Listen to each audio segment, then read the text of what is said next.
People think that the pursuit of spirituality will bring an end to their life's misery. Many seek enlightenment because they think it will solve all their problems. We often have this idea that enlightened people are calm, serene, and morally upright. They have an immense amount of wisdom and they have all the answers to all the questions in the world. However, when we start taking the path, we realize more problems do arise. Perhaps, more than what we experienced when we were still not on this path. We become more restless, and at times we are not able to control our temper.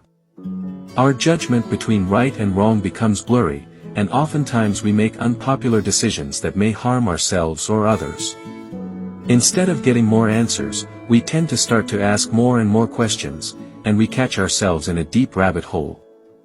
If this is the case, then why pursue this path? Why seek for enlightenment?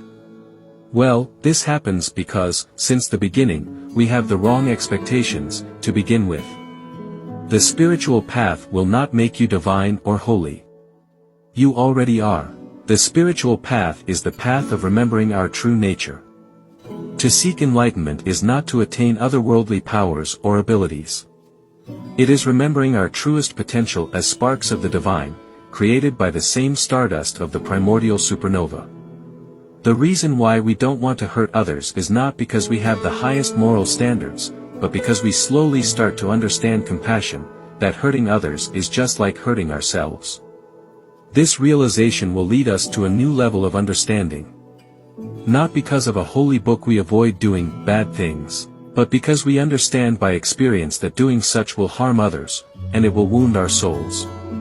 Also, no divinely inspired scripture will ever stop you from doing what needs to be done at a specific moment in time, as your understanding does not come from merely intellectual inquiry, but an inner guidance rooted deep within your experience of oneness with the divine. Enlightenment doesn't make you a genius, but rather it wakes you up in awe of the wonders of the universe, life, and creation. You don't have to know everything. You will never know everything, and it's fine.